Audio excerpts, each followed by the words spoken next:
Good evening, guys. Good evening, ladies and gentlemen. Brian Mumza here from the UG Rugby Fan Zone. Yet again here to talk about rugby, a beautiful game of rugby. And with me is an old boy of the game, an old boy of the Pirates, an old boy of the Heathens. Of course, when I say old boy, I mean player Roland Bahendeka. Good evening. Good evening, Brian. All right, and I'll just dive straight into it. We had a couple of games this last weekend. Very interesting, if you ask me. Not interesting, of course, more than the famous Makerere Impis beating the Platinum Credit Heathens at the Graveyard. But the rest of the results read like Iwis. Of course, that's a women's game, losing 5-27 to the Avengers. That's the first game. And then the She-Wolves losing at home 24-0 to the Thunderbirds. Panthers losing to the Black Powers. That's that at the new rugby pitch, 5D pitch in Kira, 11-36 to the Black Powers. Men's games, of course, that Impis game, and then Mongers beating 28-14 the Rhinos. Warriors losing 0-29 to the Walkover Barbarians. Kakira losing 10-23 to the Hippos, a great result to the Hippos. Victoria Sharks and KCB Corps drawing 10-10, and the Buffaloes losing here at Chadondo 17-23 to the Pirates. I'll head straight into the discussion. Roland, what did the weekend results mean to you, starting with the Pirates grinding out the victory against the stubborn Buffaloes? The Pirates grinding out the victory is not the first incident of this season. You remember that the previous week, the same thing happened against Cobs, and because we are on the outside looking in, we don't know what goes on within the circle. But it's clear to see that something changes at halftime, whether it is what is spoken in the circle at halftime, or it's the mindset of players after, or it's probably a fitness issue or a mental issue coming into second half. We only see the pattern that Pirates takes a very strong lead and the opposite team comes back. That doesn't take away from Buffaloes. Buffaloes is a very strong team, very consistent, and they have a lot of discipline when it comes to following instructions. So the close margin is only a reflection of what we expect from Buffaloes in terms of fighting every game out, winning a lot of these games. And for Pirates, we expect to see a few changes that will probably reflect in selection or in how they play or in their charisma. It's only too early to say. And we shall see what Marvin has in store. All right. Of course, talking about that Pirates victory, Davis Schuma having his debut for the Pirates there in the back line, and interestingly playing without their captain Frankie Dega, who got a cut against Cobs, but they were good enough to grind out the victory. They have too much, for any team at the moment. Well balanced team, good forwards, good backs, and they managed to get the victory. The other game that happened at Chadondo was Cobs taking on the Victoria Sharks. A little bit not impressed, of course, either fan of the two teams, because there were opportunities for both teams to get the victory. Cobs once again looking a bit lackluster, second straight weekend where they didn't get a victory, looking a little bit flat in both areas of the ball, with the ball, without the ball. And then the Victoria Sharks as well, looking a little bit haphazard. I mean, they changed kickers all throughout the game.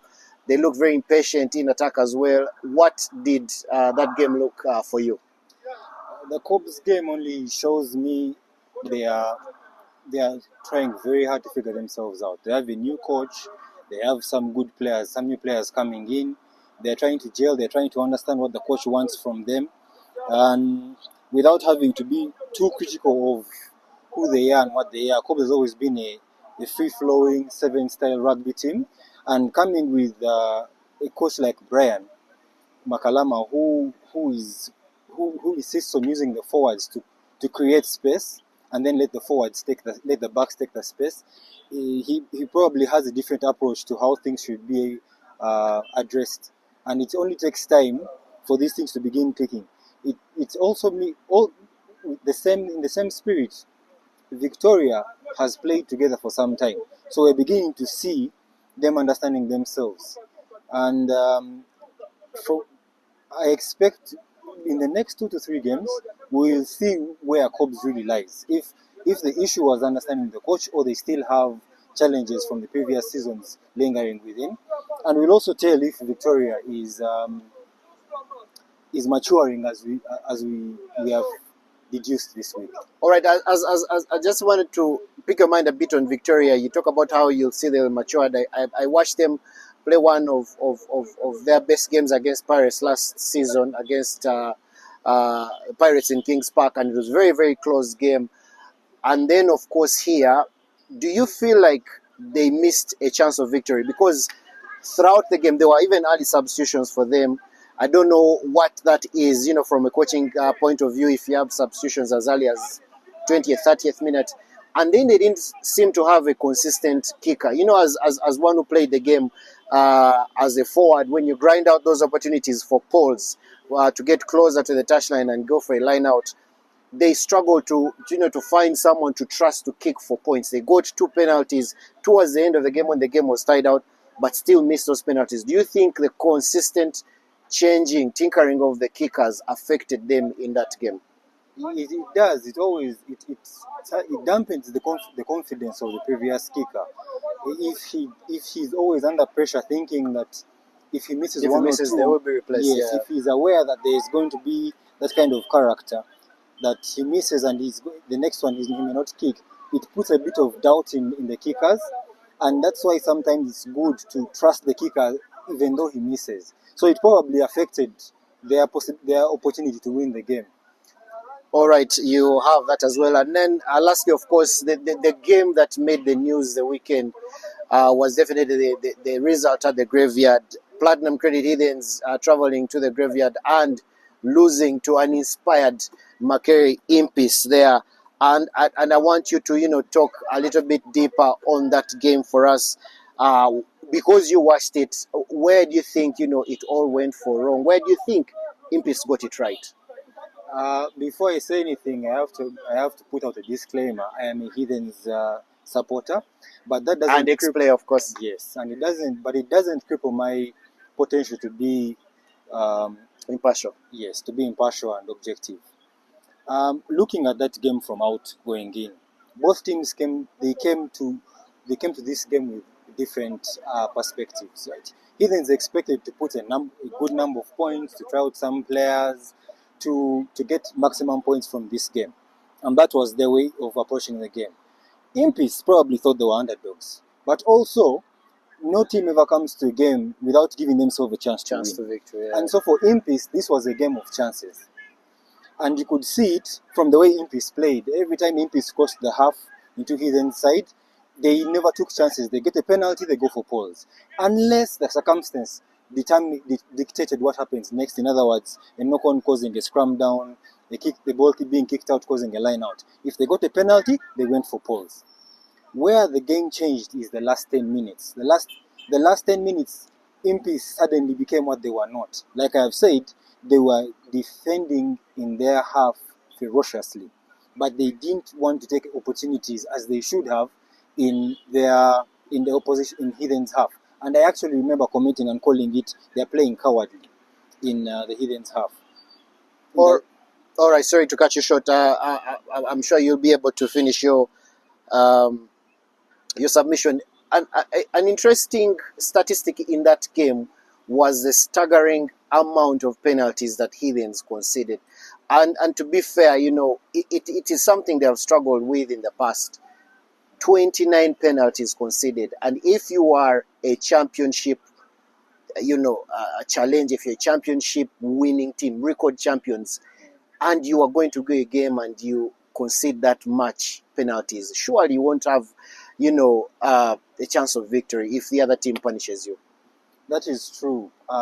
2 of those 29 penalties were very crucial penalties in the last 10 minutes where the ref reversed the advantage of Heathens. And that this reversal was happening in the Impis 22. That means those are potential opportunities to score.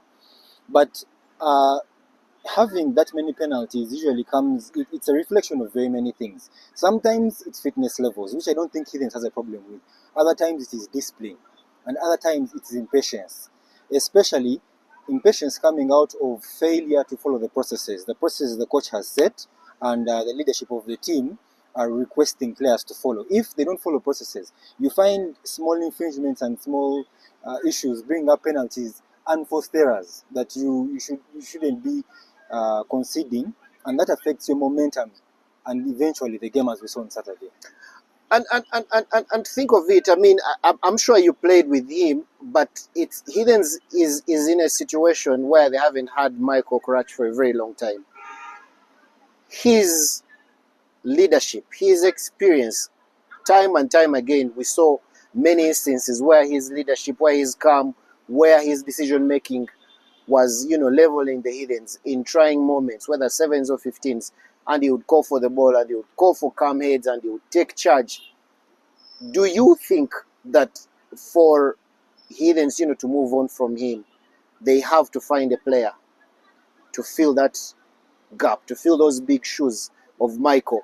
And we know rugby is a game of 80 minutes. I'm sure enough you're going to come into the 60th or 70th minute losing and you end up winning.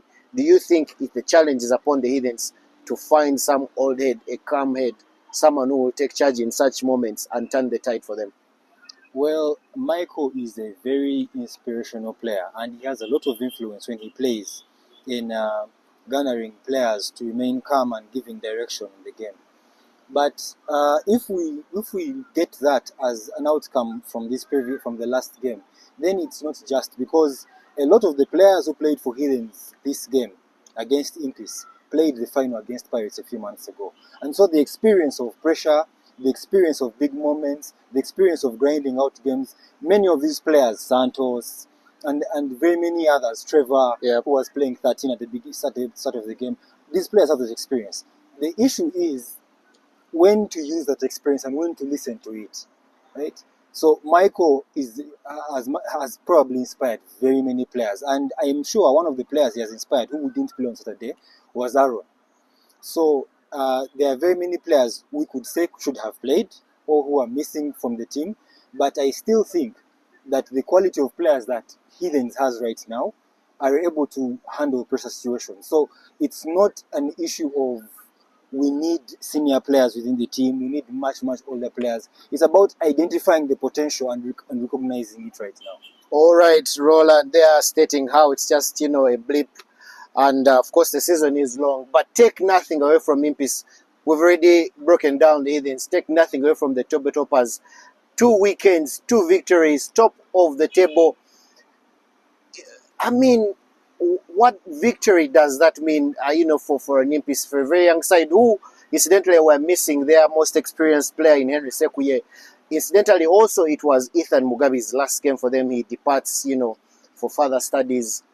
What is such a victory going to mean for a young side if they measure themselves against a team like Hiddens and beat them? What is going through, those players when they have the likes of Cobb still to face Pirates? What does the victory look for them as the season comes along? If I could, if and I think I've spoken to someone about it, if Impis could get the last 10 minutes of the game against Hiddens and see their composure and their determination to control the game and use that to build into the next games for 80 minutes, Impis is going to be a very good team. The loss of Ethan Mugabe, I'm very happy for Ethan. I think he has a very bright future. I think where he's going to add more value to him and eventually to the rest of Uganda. But knowing Alvin Mkamba, he always has people to fill those shoes, and so it's only left to the team and to the players to recognize the impact they had in the last 10 minutes of that game. It was a proper reflection of a game plan gone right for in terms of Impis, and that's why I don't take away from them winning that game. They controlled, they took their moments in first and second half, and the last 10 minutes when they took the lead, they controlled the game and put Hiddens under pressure, causing unforced errors, and eventually ground out the last 80. I look forward to seeing how they play some of the more dominant teams that are very good with processes like Pirates, and Cobs, who are very huge in the forwards. But I don't think they're going to I don't think they're going to disappoint any of us anytime soon. I think they have a very good show to put on in the next games. All right. Thank you so much, Roland. And as you've had it, the team to watch is definitely Impis. As you've said, looking forward to watch them. They do play the Entebbe Mongas this weekend. That's the top of the table clash. So just run through the games that are coming up. Black Pearls are playing against the She-Wolves. That will be at Kings Park. Thunderbirds will be playing the Iwis here at Chadondo. Avengers will be taking on the Nile Rapids. That's in Entebbe at 2 p.m. And for the men's side, Buffaloes will host the Kakira Simbas. The Cobs will be hosting the Hippos at Legends. The Pirates will be playing host to the Rhinos. And then Warriors will be taking on the Heathens. That's at the 5-day ranch in Kira. And then Waluko Barbarians will be hosting Victoria. Top of the table clash, as we've said, is Makere Impis taking on the Plasco Mongers. Surely one to watch for both teams. 2 victories out of 2 weekends. And we'll see which team, of course, will be in position to have their first win and the other first loss. Who knows, they could be in for a draw. But Roland, thank you very much for your time. And we'll be back next week for more of this.